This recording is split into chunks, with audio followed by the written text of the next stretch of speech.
তারেক বিন জিয়াদ, তার নেতৃত্বে মুসলমানেরা চলে গেলেন মধ্য আফ্রিকার মরক্কো থেকে, মধ্যপ্রাচ্যের মরক্কো থেকে তারা পাড়ি জমালেন, পাল তোলা নৌকায় করে পাড়ি জমালেন ভূমধ্য সাগর, মেডিটেরিয়ান সি।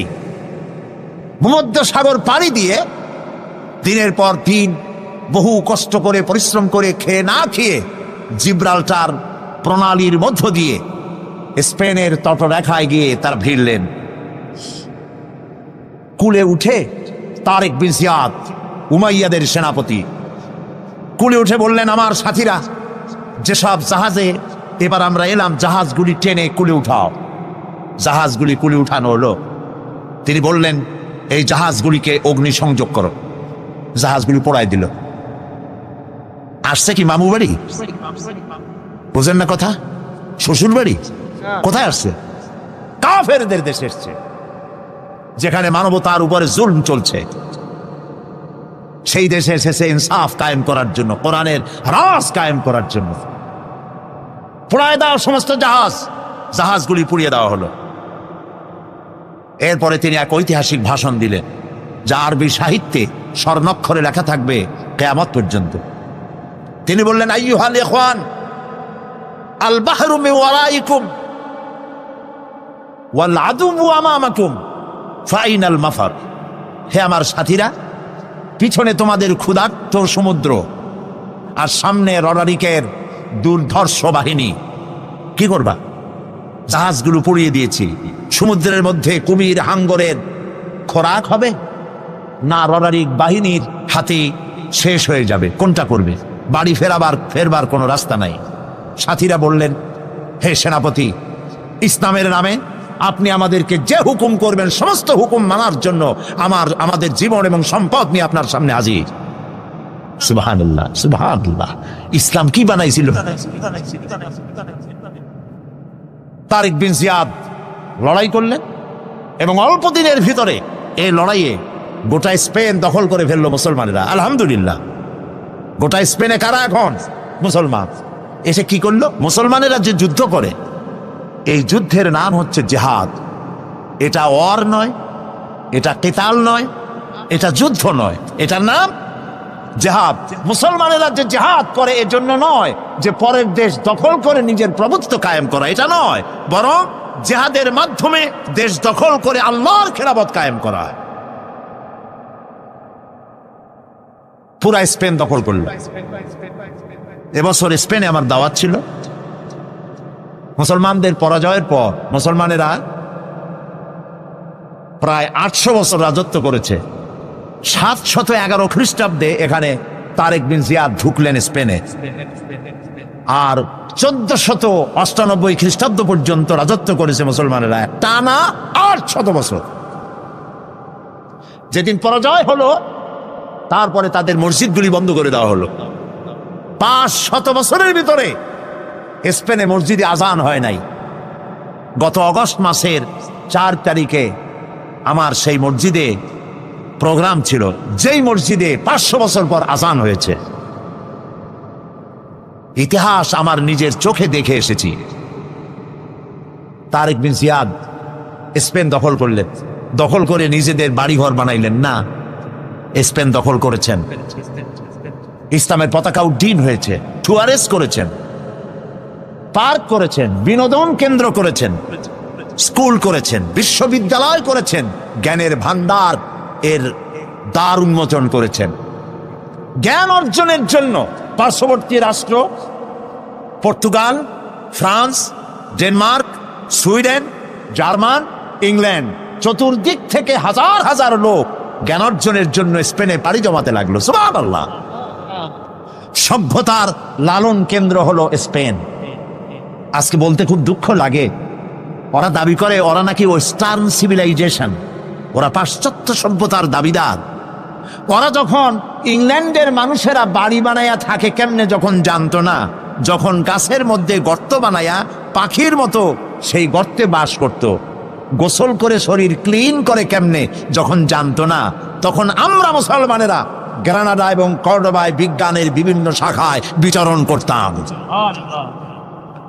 এ হাতের ঘড়িটা তো আমাদের আবিষ্কার করা, কম্পাস মুসলমানদের আবিষ্কার করা, বন্দুক, কামান, জিওমেট্রি, ম্যাথামেটিক্স, অ্যালজাবরা মুসলমানদের আবিষ্কার করা, ভূগোল, সায়েন্স এগুলি মুসলমানদের আবিষ্কার করা, চিকিৎসা বিজ্ঞান মুসলমানদের আবিষ্কার করা।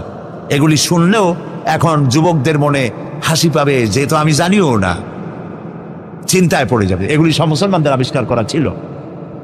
যখন মানুষেরা, যে জাতি লেখাপড়া বাদ দেয়, সে তখন শাসক হয় না, শাসিত হয়ে যায়। কথা বুঝে আসছে? যারা লেখাপড়া করে তারাই শাসন করে, যাদের কাছে লেখাপড়া নাই তারা শাসিত হয়, শাসকদের জুতা টানে।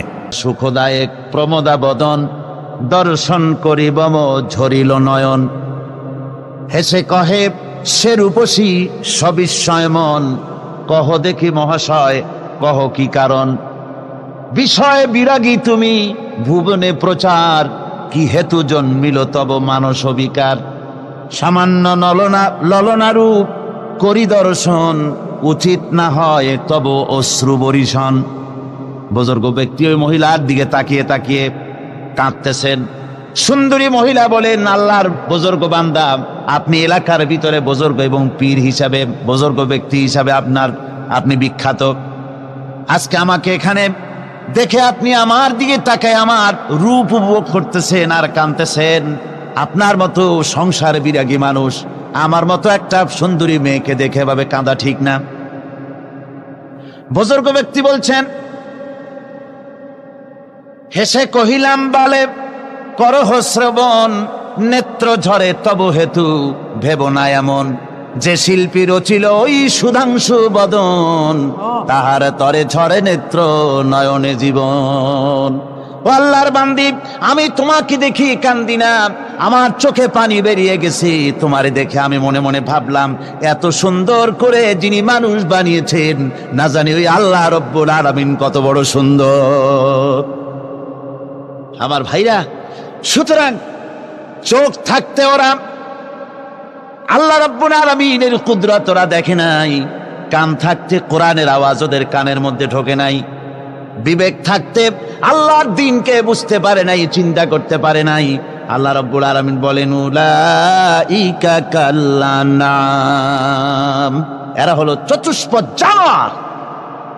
আল্লাহ পাক বলেন, وهو الذي جعل الليل والنهار خلفة لمن أراد أن يذكر أو أراد شكورا। আর আমি দিন এবং রাতকে একে পরস্পরের স্থলাভিষিক্ত বানিয়েছি, যারা শুকর আদায় করবে আর যারা এর দ্বারা জ্ঞানার্জন করবে তাদের জন্য। অর্থাৎ তারা এগুলি দেখে মনে করবে যে এগুলি খালি খালি না। এই যে রাত আসতেছে, দিন আসতেছে, দিন এবং রাত্রের এই যে পরিবর্তনটা, এর মধ্যে রয়েছে নিদর্শন। সূরা আলে ইমরানের মধ্যে আল্লাহ পাক বলেন, ইন্না ফি খালকিস সামাওয়াতি ওয়াল আরদি ওয়া ইখতিলাফিল লাইলি ওয়ান নাহার লাআয়াতিন লিউলিল আলবাব। যারা নিশ্চয়ই আমার এই সৃষ্টি রহস্য সম্পর্কে, দিন এবং রাতের পরিবর্তনের ব্যাপারে যারা চিন্তা করে, গবেষণা করে, তাদের জন্য আমি অনেক কিছু চিন্তার বিষয়ের মধ্যে রেখে দিয়েছি। তারা এসব আমার সৃষ্টি নৈপুণ্যতা দেখে তারপরে তারা হতবাক, বিস্ময় বিমুখ হয়ে তারা বলে, এগুলি দেখে আর বলে, আল্লাযীনা ইয়াযকুরুনাল্লাহা কিয়ামান ওয়া কুউদান ওয়া আলা জুনুবিহিম ওয়া ইয়াতাফাক্কারুনা ফি খালকিস সামাওয়াতি ওয়াল আরদ। তারা বসা অবস্থায়, দাঁড়ানো অবস্থায় আমার প্রশংসা করে আর বলে, রব্বানা মা খালাকতা হাযা বাতিলান সুবহানাকা ফাকিনা আযাবান নার। আয় আল্লাহ পাক, তুমি কোনো কিছু খেল তামাশার বিষয়বস্তু করে তৈরি করো নাই, অতএব জাহান্নামের শাস্তি থেকে তুমি আমাকে রক্ষা করো। আল্লাহর নবী বলেছেন, আল্লাহর সৃষ্টি নৈপুণ্যতা সম্পর্কে যদি কোনো বান্দা 1 ঘন্টা চিন্তা করে, 1 ঘন্টা যদি গবেষণা করে, চিন্তা করে, রব্বুল আলামিন তার আমলনামায় 60 বছরের নফল ইবাদতের সওয়াব লিখে দেন। জোরে বলেন সুবহানাল্লাহ। আল্লাহ পাক এ সমস্ত কথা বলে এখন ওই ফর্মুলা বলতেছেন যে আসলে আমার বান্দা হওয়ার জন্য, খাঁটি বান্দা হওয়ার জন্য তার কয়েকটি বৈশিষ্ট্য থাকতে হবে। আল্লাহ পাক এখানে 8টি বৈশিষ্ট্য বর্ণনা করেছেন। আল্লাহর খাঁটি বান্দা হওয়ার জন্য বৈশিষ্ট্য কয়টা লাগবে? 8টি। বেহেশত কয়টা? বেহেশত কয়টি? আল্লাহ পাক বৈশিষ্ট্য বানিয়েছেন 8টি। এখানে 8টি বৈশিষ্ট্যের কথা বলা হয়েছে। মহান আল্লাহ রাব্বুল আলামিন বলেন, وعباد الرحمن الذين يمشون على الأرض هونا وإذا خاطبهم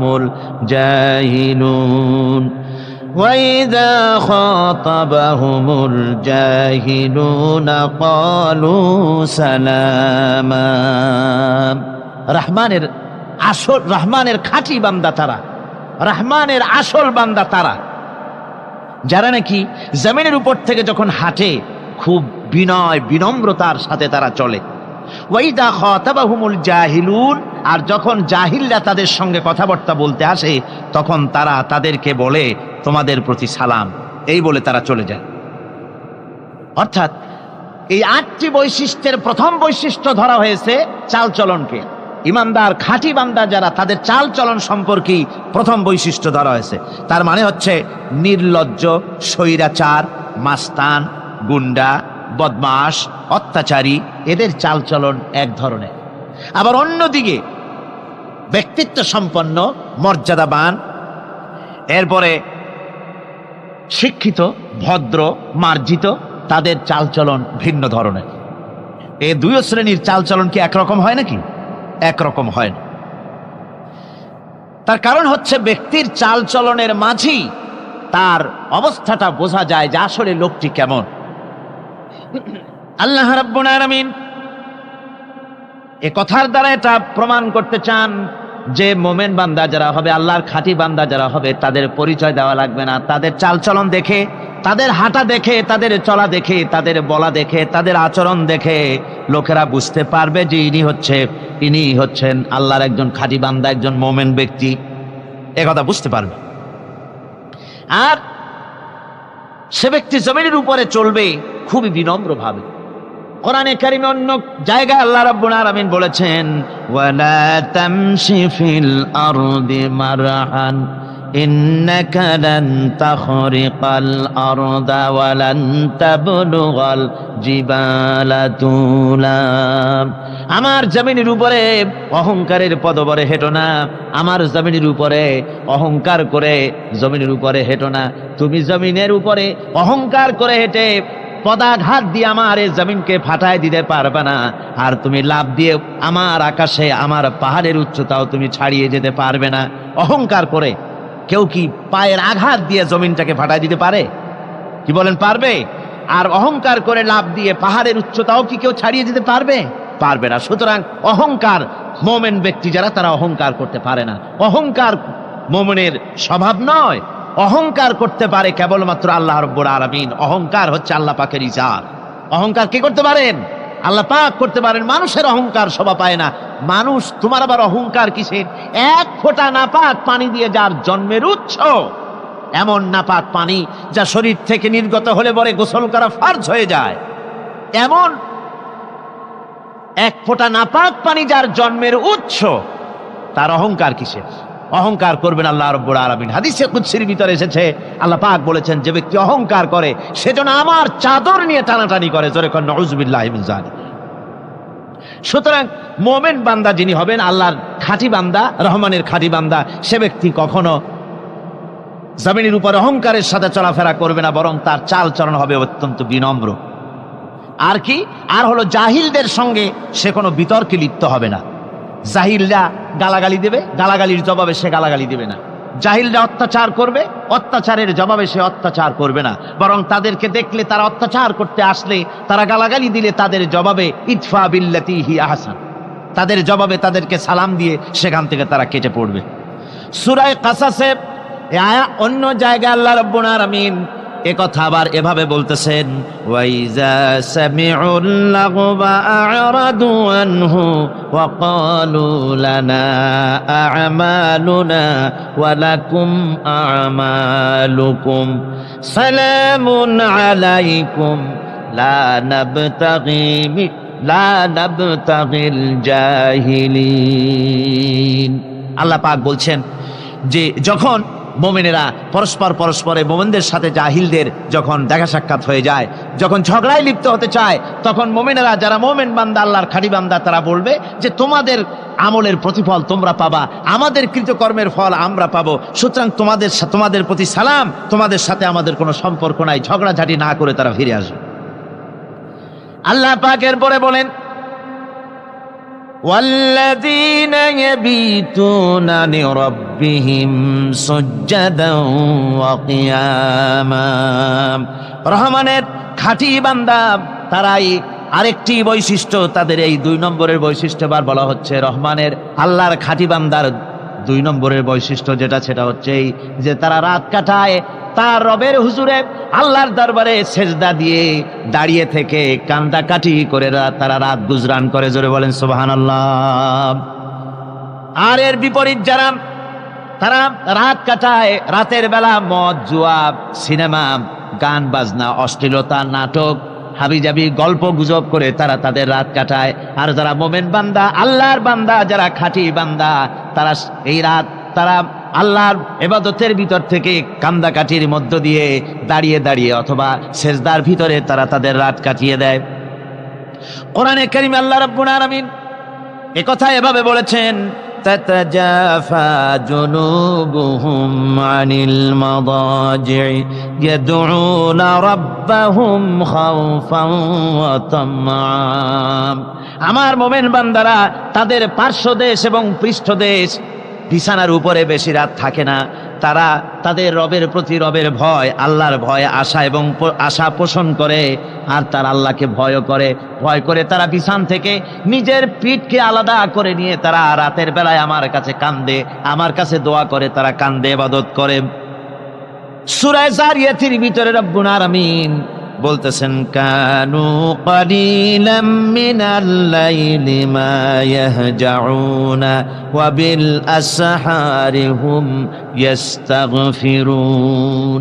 আমার এই মুমিন বান্দাগুলি, আমার খাঁটি বান্দা যারা, তারা সারা রাত ঘুমায় না, রাতের একটা অংশ মাত্র তারা ঘুমায়, সারা রাত ঘুমায় না, একটা অংশ তারা ঘুমায়, আর বাকি অংশটুকু শেষ রাত্রে তারা ওঠে আর আমার দরবারে তারা কান্দে, মাপ চায় আর কাঁদতে থাকে, চোখের পানি ফেলতে থাকে। আল্লাহ রাব্বুল আলামিন শেষ রাত্রে প্রথম আকাশে আছেন। হাদিস শরীফে এসেছে, প্রথম আকাশে আল্লাহ রাব্বুল আলামিন এসে দুনিয়ার মানুষকে ডাকেন, কে আছো? গুনাহ করে জীবন বোঝাই করে ফেলেছো, নাফরমানি করেছো, গুনাহ করেছো, অথবা বিপদে পড়েছো, ঋণগ্রস্ত হয়ে পড়েছো, অসুবিধায় পড়েছো, মামলা মকদ্দমায় পড়েছো, আমার কাছে মাপ চাও, আমার কাছে সাহায্য চাও।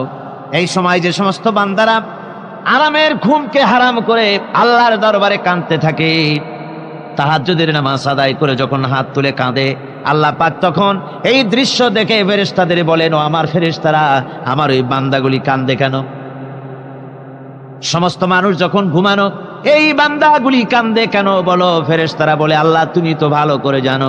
ফেরেশতারা বলে, আল্লাহ পাক বলবেন, তবুও তোমাদের মুখ থেকে শুনতে চাই। ফেরেশতারা তখন বলবে, রব্বুল আলামিন তোমার বান্দা গুনাহ করেছে, জাহান্নামের ভয়তে তোমার কাছে কাঁদতেছে, তোমার ভয়তে কাঁদে, জাহান্নামের ভয়তে কাঁদে।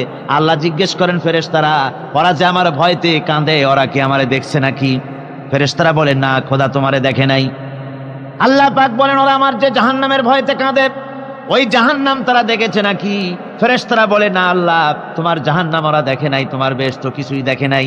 আল্লাহ পাক বলেন, ও আমার ফেরেশতারা, এই বান্দাগুলি আমার দোজখ দেখে নাই, আমাকে দেখে নাই, হাসর মিজান সিরাত কিছুই দেখে নাই, শুধু কোরআনের কথা শুনে, আমার নবীর কথা শুনে, আমার কোরআনের কথা শুনে বিশ্বাস করে আরামের ঘুমকে হারাম করে কিভাবে কাঁদতেছে তাকায় দেখ।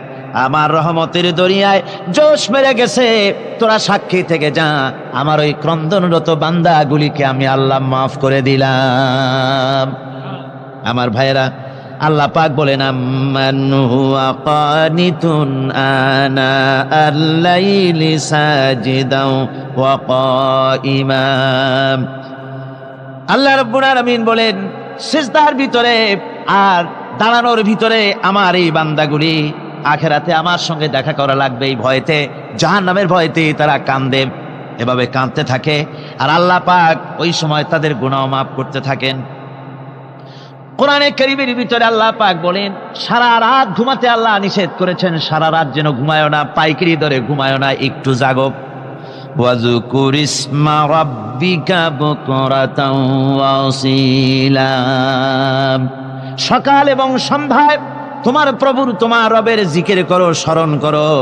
ওয়া মিনাল লাইলি ফাসজুদ লাহু ওয়া সাব্বিহহু লাইলান তাওয়িলা।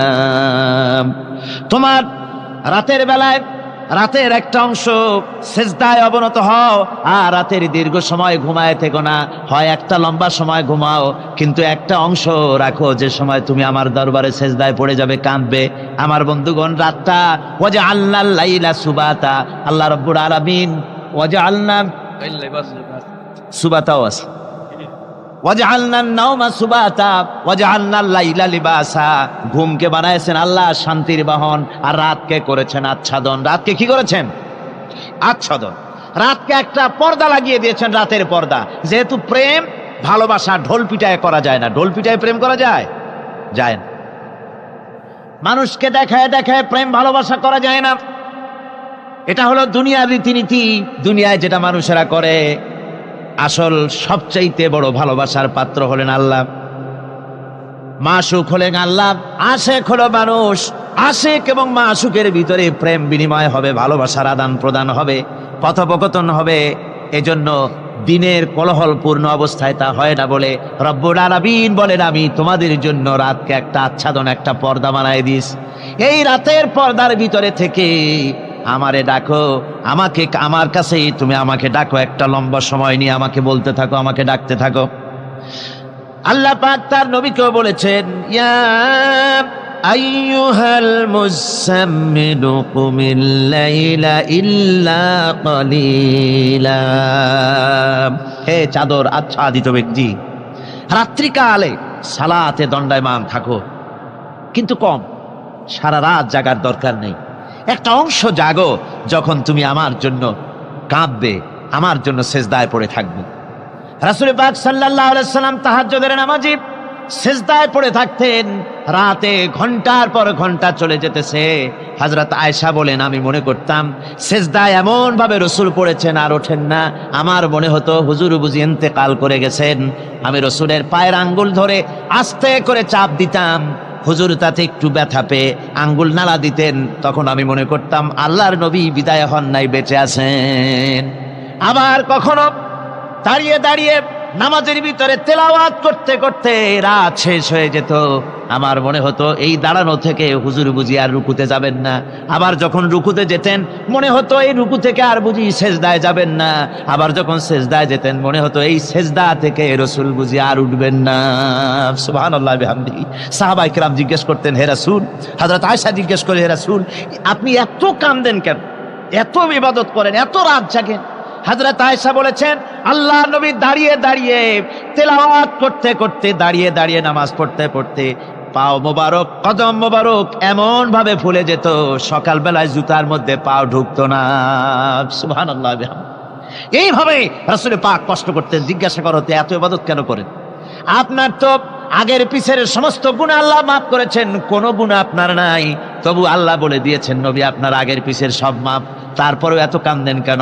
আল্লাহর নবী বলেছেন ও সাহাবীরাও আমার স্ত্রীরা শোনো, আমি কি আমার বান্দার, আমি আমার আল্লাহর শুকর গুজারকারী বান্দায় কি আমি পরিণত হব না? যে আল্লাহ আমাকে এত নিয়ামত দিয়েছেন, আমি কি সেই আল্লাহর শুকর গুজার হব না? রাসূলুল্লাহ এভাবে কাঁদতেন। সুতরাং প্রত্যেকটি মুসলমানকে রাতের বেলায় আল্লাহর দরবারে হাত তুলে কাঁদতে হবে, মোনাজাত করতে হবে, রব্বুল আলামিন যে গুনাহ করেছি, আমি যত গুনাহ করেছি, আমাকে তুমি নেয়ামত যা দিয়েছো এই নেয়ামত তুমি না দিলেও পারতে, তুমি দয়া করে দিয়েছো। এভাবে যদি মানুষ কান্দে, আল্লাহ এই অপরাধ করেছি, অপরাধের কথা যদি স্মরণ করে আর কাঁদতে থাকে, আল্লাহ রব্বুল আলামিনের রহমত তার উপরে তখন পড়তে থাকে। আর এই তাহাজ্জুদ গভীর রাতের কান্দাকাটি, এই জন্য আল্লাহ পাক বলেন এর আসল ব্যাপারটা হলো ইন্না নাশিআতাল লাইলি হিয়া আশাদ্দু ওয়াতআন ওয়া আকওয়ামু কিলা। আসল ব্যাপার হলো এই প্রকৃতপক্ষে রাতের বেলায় যে নামাজটা হয়, শয্যা ত্যাগ করে মানুষ যে নামাজ পড়তে দাঁড়ায়, এতে করে তার আত্মসংযমের ট্রেনিং হয়ে যায়, আল্লাহর সঙ্গে মহব্বত কায়েম হয়ে যায়। ইসলামী আন্দোলনের বিজয়ের জন্য কর্মীদের এটা সবচাইতে বড় ওষুধ। শুধু হরতালের প্রোগ্রাম দিয়া, শুধু মিছিলের প্রোগ্রাম দিয়া ইসলামী আন্দোলন বিজয় কোনো কালে হয় নাই আর হবেও না। এজন্য আন্দোলন যারা করে তাদেরকে গভীর রাত্রে উঠতে হয়, নফল রোজা রাখতে হয়, আর গভীর রাত্রে তেলাওয়াত করতে হয়, কাঁদতে হয় আল্লাহর কাছে, তা না হলে আন্দোলনের বিজয় হওয়া সম্ভব নয়। আমার বন্ধুগণ, আমরা জেনেছি ইতিহাসে আছে সাহাবায়ে কেরামদের সঙ্গে রোমকদের লড়াই হতেছে, রোমক সৈন্যরা যুদ্ধে জিততে পারতেছে না কিছুতেই। এরপরে তারা গোয়েন্দা বিভাগের লোক পাঠায় দিল, এদের সঙ্গে জিততে পারি না কেন, একটু খুঁজে দেখে আসো রাত্রে এরা করেটা কি। গোয়েন্দা বিভাগের লোক সারা রাত ঘুরে ঘুরে তারপরে এসে রিপোর্ট করলো। এরপরে এসে তাদের প্রধানের কাছে রিপোর্ট করলো, আমরা যে যার কাছে গিয়েছিলাম দেখে এলাম হুম বিল্লাইলি রহবানুন ওয়া বিন্নাহারি ফুরসানুন। আমরা দেখে এলাম যাদেরকে দিনের বেলায় প্রচন্ড শক্তিশালী বীর যোদ্ধা রূপে যাকে যুদ্ধ করতে দেখেছি ময়দানে, রাতের বেলায় দেখলাম গিয়া একেবারে নিতান্ত ফকিরের মতো, কেউ তো সেজদায় পড়ে কাঁদতেছে, কেউ আবার তেলাওয়াত করতেছে, চোখ দিয়া পানি পড়তেছে, আবার কেউ নামাজ পড়তেছে, আবার কেউ হাত তুলে রেখেছে তাদের প্রভুর দরবারে, চোখের পানিতে তাদের চোখ বুক ভেসে যেতেছে। সারাটা রাত তেলাওয়াত আর সেজদা আর নামাজের মধ্যে তারা এভাবে কাটিয়ে দিয়েছে। সেনাপতি এই রিপোর্ট শোনার পরে বললেন, ও গোয়েন্দা বিভাগের লোকেরা, আমার রোমক সৈন্যরা শোনো, যে জাতির নৈতিক মান এত উচ্চে, ওই জাতির সঙ্গে যুদ্ধ করা মানে আমাদের আত্মহত্যা করার শামিল। এদের সাথে কিছুতেই আমাদের পক্ষে পারা সম্ভব না। হ্যাঁ, এদের সাথে পারা যাবে যদি এই সম্পর্ক নষ্ট করে দেওয়া যায়। আল্লাহর সাথে তাদের এই গভীর সম্পর্ক যেটা আছে, এই সম্পর্ক নষ্ট করে দিতে হবে, তাহলেই কেবলমাত্র সম্ভব হবে। এদের নৈতিক চরিত্র ধ্বংস করার জন্য প্রচেষ্টা চালাও, তাহলে হয়তো আমরা কামিয়াব হতে পারবো। আমার বন্ধুগণ, এই জন্য গভীর রাত্রে যারা ইমানদার ব্যক্তি, তাদের জন্য গভীর রাত্রে জাগার একটা ব্যবস্থা আল্লাহ পাক বলেছেন। ইমানদার ব্যক্তিদের জন্য এটা হলো 2 নম্বরের বৈশিষ্ট্য। والذين يقولون ربنا اصرف عنا عذاب جهنم إن عذابها كان غراما। রহমানের বান্দার, খাঁটি বান্দার 3 নম্বরের বৈশিষ্ট্য হচ্ছে তারা আল্লাহ রব্বুল আলামিনের দরবারে হাত তুলে ফরিয়াদ জানায়, আল্লাহর কাছে মোনাজাত করে, আল্লাহ রব্বুল আলামিনকে বলে, আয় আল্লাহ, হে আমার প্রভু, আয় আমার রব, জাহান্নামের আগুন থেকে দয়া করে আমারে বাঁচাও। জোরে বলেন আমিন, জোরে বলেন আমিন। জাহান্নামের বর্ণনা আমরা এই মাহফিলে করেছি, করি নাই? মনে আছে? দারুণ কঠিন জায়গা, অত্যন্ত কঠিন জায়গা, মারাত্মক জায়গা জাহান্নাম। ওই জাহান্নামের জন্য আল্লাহর কাছে কাঁদতে হবে, মাপ চাইতে হবে জাহান্নাম থেকে। মুমিন ব্যক্তির 3 নম্বরের বৈশিষ্ট্যই তাই। সে বলবে, রব্বানা সরিফ আন্না আযাবা জাহান্নাম ইন্না আযাবাহা কানা গরামা। আয় আল্লাহ, তোমার জাহান্নামের শাস্তি থেকে তোমার কাছে মাপ চাই। আল্লাহ পাক বলেন, এই জাহান্নামের শাস্তি বড়ই প্রাণান্তকার হবে। ইন্নাহা সাআত মুস্তাকাররাও ওয়া মুকামা। জাহান্নাম হচ্ছে অবস্থানের জন্য অত্যন্ত নিকৃষ্ট, খুবই খারাপ জায়গা এই জাহান্নাম। কিন্তু মুসলমানদের অবস্থাটা ভিন্ন।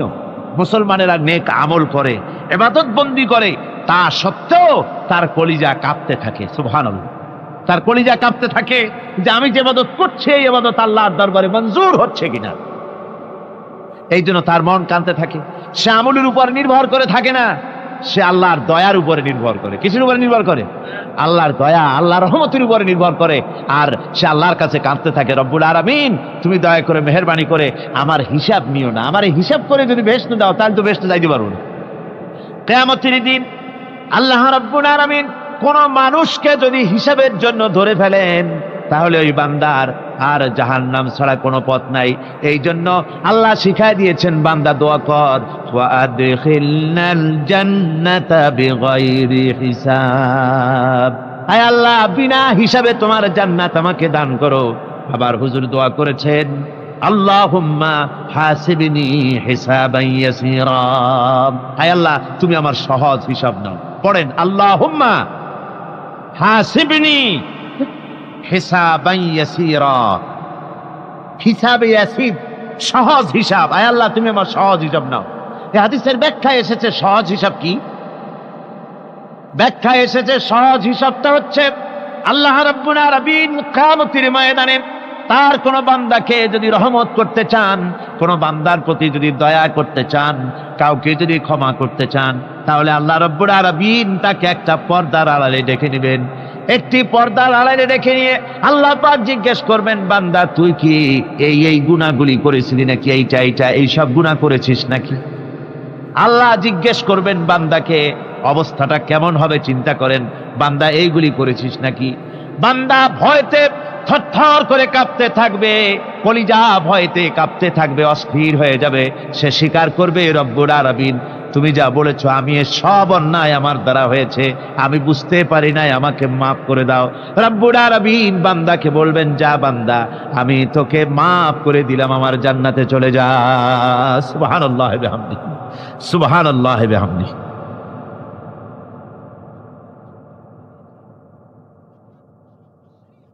সুতরাং জাহান্নামের শাস্তি থেকে সব সময়ের জন্য আল্লাহর কাছে মাফ চাইতে হবে।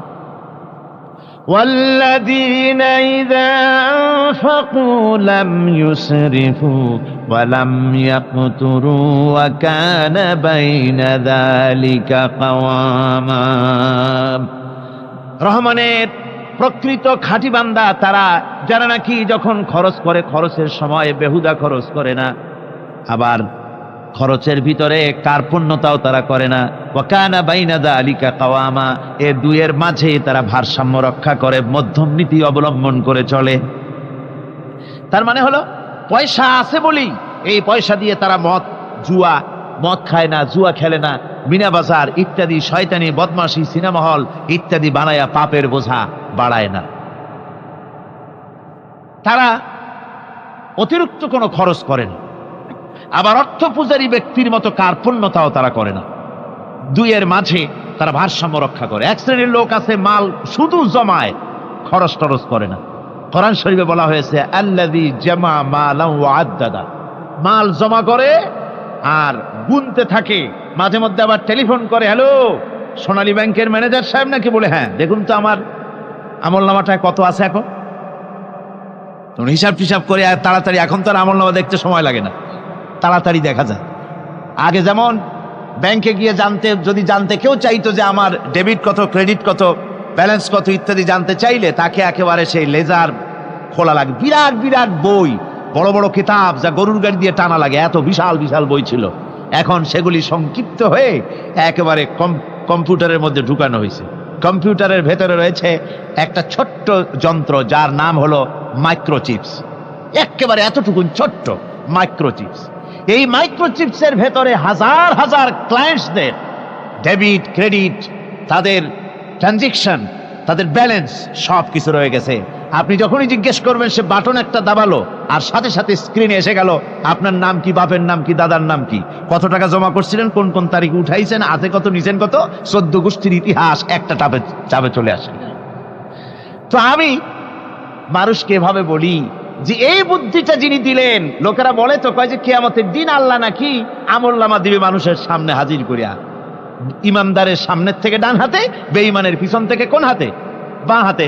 এখন ওই আমলনামা সারা জীবনে যত কথা বলছি, যত কাজ করছি সব তাতে লেখা থাকবে। তাহলে সেটা তো একটা বিশাল একটা বই হবে, তো আমরা হাতে করে ধরবই বা কেমনে, আর ওটা হবেই বা কেমনে, আর ওটা পড়বই বা কেমনে। এখন তো বুঝতে সহজ হয়েছে কেমনে পড়বেন।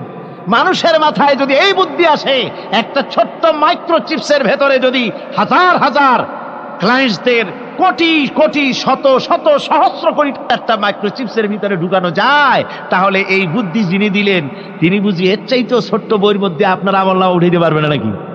যারা বলেন পারবে কিনা? নিশ্চয়ই পারবেন, হাজার বার পারবেন। বন্ধুগণ, সুতরাং এরা মাল জমা করে আর গোনে, জিজ্ঞেস করে ম্যানেজার সাহেব কত হয়েছে, বলে যে এত লক্ষ এত, তখন আবার চিন্তা হয় যে আরো কত টাকা জমাইতে পারলে কোটি হয়, তারপরে আরো 200 কোটি হয়, এভাবে তারা জমাইতে থাকে, খরচ করে না। তো এ ব্যাপারে সন্তানের জন্য, সন্তানদের জন্য খরচ যেটা লাগে সেটা স্ত্রী পুত্র সন্তান আত্মীয় স্বজন যে আছে যা তাদের জন্য যে পরিমাণ খরচ করা লাগে তা যদি না করে তাহলে এটা হচ্ছে বখিলি। আর খরচ করতে গিয়ে যদি বেশি করে তাহলে সেটা হচ্ছে বেহুদা খরচ। এখন এই বেহুদা খরচ থেকে আমাদেরকে বাঁচতে বলা হয়েছে। বিষয়টা হচ্ছে নিজের আত্মীয় স্বজন সন্তান সন্ততির জন্য খরচ করতে হবে যা লাগে তাই, আর আল্লাহর রাস্তায় যখন দেওয়ার কথা আসে তখন প্রাণ খুলে দান করতে হবে। দেখেন লোকেরা যখন আল্লাহর রাস্তায় দান করতে বলা হয় পকেটের মধ্যে হাত দিয়ে তারপর আঙ্গুল অনেক সময় কষাকষি করে। একজনে জিজ্ঞেস করলাম, মিয়া পয়সা দিবাতে এত পকেটে হাত রাখিয়া বাইরে করো না মোটে? কয় যে বসে দেখতেছি শিখি না 10 পাই। তাহলে এইভাবে আল্লাহর রাস্তায় দেওয়ার সময় এই যে কার্পণ্যতা, এই কার্পণ্যতা মানুষকে তাকে শেষ করে দেয়, তার ঈমানকে নষ্ট করে দেয়। আর পয়সা আছে বলে বেশি খরচ করতে হবে, যেমন বিবাহে লোকেরা খরচ করে আমাদের দেশে, কোরবানি করতে গিয়ে খরচ করে। হ্যাঁ, কোরবানি করবেন, আপনি ভালো একটা কোরবানি করবেন, আপনার পয়সা যেমন আছেন তেমন, কিন্তু 50,000 টাকা দাম দিয়ে একটা গরু কিনা সেই গরুর গলায় মালা দিয়া এরপরে সারা শহরে প্রদর্শনী করতে হবে, এর কোনো যুক্তি নাই। আছে কোনো যুক্তি? যদি তা হয় তাহলে ওই গরু যিনি কেনেন তারও গলায় মালাই দিয়া দুজনে একসাথেই ঘুরানো দরকার, বুঝলেন? আমার বন্ধুগণ, আপনি কোরবানি করবেন, কোরবানি আপনার 10,000 টাকায় হয়ে যেতে পারে, 15,000 টাকায় হয়ে যেতে পারে, বাকি টাকাগুলি আল্লাহর রাস্তায় খয়রাত করে দেন। কত গরিব আত্মীয় আছে তাদের দিয়ে দেন। 50,000 টাকা দিয়ে বিরাট বাজারের সেরা গরু খরিদ করে কোরবানি দিচ্ছেন। অর্থটা কি? মানুষকে দেখাচ্ছেন আল্লাহর দরবারের গোশত যাবে না, চামড়া যাবে না, রক্ত যাবে না, যাবে আপনার নিয়ত। কি যাবে? নিয়ত। সুতরাং আল্লাহ রাস্তায় যখন খরচ করবেন সেই খরচ করার ব্যাপারে তখনও নিয়তটা দেখতে হবে। হালাল পথে খরচ করতে গেলেও নিয়তটা দেখতে হবে, এবং তখনও বেহুদা খরচ করা যাবে না। বিবাহে যেভাবে খরচ আজকাল করে মানুষেরা, হুজুর সাল্লাল্লাহু আলাইহি ওয়াসাল্লাম বলেছেন যে বিবাহে যত খরচ কম সেই বিবাহ তত বরকতপূর্ণ। আর আমরা মনে করি বিবাহে যত বেশি খরচ বাড়ানো যায় ততই এটা বেশি শানদার হবে। উল্টা চিন্তা করছি। আল্লাহ রাব্বুল আলামিন এরপরে বলছেন, والذين لا يدعون مع الله إلها آخر ولا يقتلون النفس التي حرم الله إلا بالحق ولا يزنون ومن يفعل ذلك يلقى أثاما। আর রহমানের খাঁটি বান্দা যারা, তাদের 5 নম্বরের বৈশিষ্ট্য হচ্ছে এই যে তারা আল্লাহর সাথে, আল্লাহকে বাদ দিয়ে অন্য কাউকে ইলাহ বলে, মাবুদ বলে ডাকে না। এ ব্যাপারেও ব্যাখ্যা আমরা এই মাহফিলে দিয়েছি, মনে আছেন আপনাদের? আল্লাহ ছাড়া অন্য কাউকে ইলাহ বলে ডাকা যাবে না। ওয়ালা ইয়াকতুলুনান নাফসাল্লাতী হারামাল্লাহু ইল্লা বিল হক। আর আল্লাহ যে সমস্ত প্রাণকে,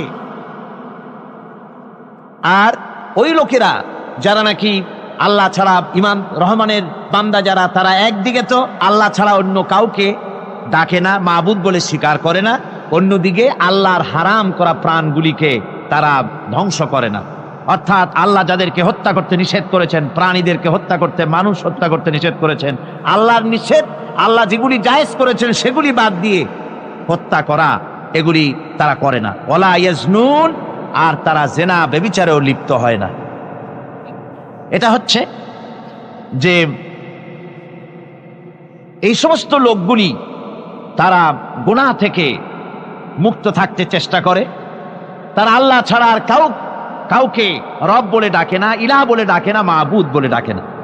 হযরত ইবনে মাসউদ রাদিয়াল্লাহু তাআলা আনহু বলেছেন, তিনি রাসূল পাক সাল্লাল্লাহু আলাইহি ওয়াসাল্লামের কাছে জিজ্ঞেস করেছিলেন, হে রাসূল, সবচাইতে বড় গুনাহ কি? হুজুর বলেছেন সবচাইতে বড় গুনাহ 3টা। সবচেয়ে বড় গুণটা কয়টা? রাসূল পাক সাল্লাল্লাহু আলাইহি ওয়াসাল্লাম বলেছেন সবচাইতে বড় গুনাহ হচ্ছে তিনটি। একটি হচ্ছে তুমি যদি কাউকে আল্লাহর সমতুল্য প্রতিদ্বন্দ্বী বানিয়ে যদি তার কাছে কিছু চাও, তাহলে এটা সবচাইতে বড় গুনাহ। সন্তান দিতে পারেন আল্লাহ, তোমাকে রোগমুক্ত করতে পারেন আল্লাহ, আল্লাহ যা করতে পারেন এই সব বিষয়গুলি যদি মানুষের কাছে চাও, তাহলে তুমি আল্লাহর জায়গায় তাকে বসালে এটা সবচেয়ে বড় গুনাহ। আর 2 নম্বরের গুনাহ হচ্ছে নিজের সন্তান তোমার খাবার খাবে, তোমার খাবারে সন্তান ভাগ বসাবে, এই ভয়তে সন্তানকে হত্যা করা, এটাও বিরাট পাপ। আর 3 নম্বরে হচ্ছে প্রতিবেশীর স্ত্রীর সঙ্গে জেনা করা, এটা হলো আরেকটি। মোট 3টি গুনাহ বলেছেন রাসূলুল্লাহ, সবচাইতে মারাত্মক গুনাহ। তার মধ্যে এই গুনাহগুলি তো আমাদের সমাজে চালু আছে। একদিকে সমাজের ভেতরে রয়েছে আল্লাহ ছাড়া মানুষের কাছে, মাজারের কাছে গিয়া, কবরের কাছে গিয়া কবরওয়ালার কাছে চাওয়ার এই রেওয়াজ চালু আছে। এই রেওয়াজ কি চট্টগ্রামে কমেছে না বেড়েছে? কমেছে। জোরে কোন আলহামদুলিল্লাহ। কমে গিয়েছে, আগের তুলনায় বহুত কমেছে। যারা এই মাজারকে নিয়ে ব্যবসা করে তারা অনেকে বলেছেন যে আমাদের ইনকাম আগে যা ছিল তার থেকে 4 আনায় নেমে গিয়েছে, 12 আনাই শেষ। জোরে কোন আলহামদুলিল্লাহ, জোরে বলেন আলহামদুলিল্লাহ। এই মাজার পূজা থেকে বাঁচতে হবে। 2 নম্বরে রয়েছে সমাজের ভিতরে চালু আছে এই যে সন্তান হত্যা করা, এই হত্যা করার এক রেওয়াজ চালু আছে। এরপরে রয়েছে এমনে মানুষকে হত্যা করা। কলেজ ইউনিভার্সিটিতে যেভাবে মানুষ হত্যা করা হচ্ছে, এরা জানে না নিজের আদর্শকে প্রতিষ্ঠার জন্য আন্দাজ এবং অনুমানের উপরে ভিত্তি করে জেদ করে মানুষকে হত্যা করছে। কি বলেন, করে না? আল্লাহ রাব্বুল আলামিন বলেন وَمَن يَقْتُلْ مُؤْمِنًا مُتَعَمِّدًا فَجَزَاؤُهُ جَهَنَّمُ خَالِدِينَ فِيهَا أَبَدًا। আল্লাহ রাব্বুল আলামিন বলেন মুমিন বান্দা কি কেউ যদি ইচ্ছে করে কাউকে হত্যা করে তাহলে তার জায়গা হবে জাহান্নাম, তার আর কোনো শাস্তি নাই, একমাত্র জাহান্নামই হবে তার শাস্তি, চিরকাল জাহান্নামের ভিতরে থাকতে হবে। জোরে বলেন নাউজুবিল্লাহ। আজকে কলেজের মধ্যে, ইউনিভার্সিটিতে অনবরত আমরা হত্যাকাণ্ডের খবর শুনতে পাচ্ছি, সমানে হত্যা হচ্ছে। এই যে সন্ত্রাস এবং হত্যা যা হচ্ছে কলেজ ইউনিভার্সিটিতে, আপনারা আমাকে বলেন অনুরূপ হারে মাদ্রাসায় এই ধরনের সন্ত্রাস হচ্ছে? এত আস্তে জবাব দিলেন তাহলে বোধহয় হচ্ছে দেশে। মাদ্রাসায় সন্ত্রাসের কারণে, কোন টাইটেল মাদ্রাসা, ফাজেল মাদ্রাসা সন্ত্রাসের কারণে বন্ধ হয়েছে এমন কোন নজির আপনারা পেয়েছেন? পান নাই। কেন পান নাই? কলেজ বন্ধ হচ্ছে, ইউনিভার্সিটি বন্ধ হচ্ছে সন্ত্রাসের কারণে, মাদ্রাসা বন্ধ হয় না কেন? তার কারণ হচ্ছে কলেজ ইউনিভার্সিটিতে কোরআন পড়ানো হয় না, হাদিস পড়ানো হয় না, তাই তারা হত্যা করলে কি পাপ হয় তাও জানে না।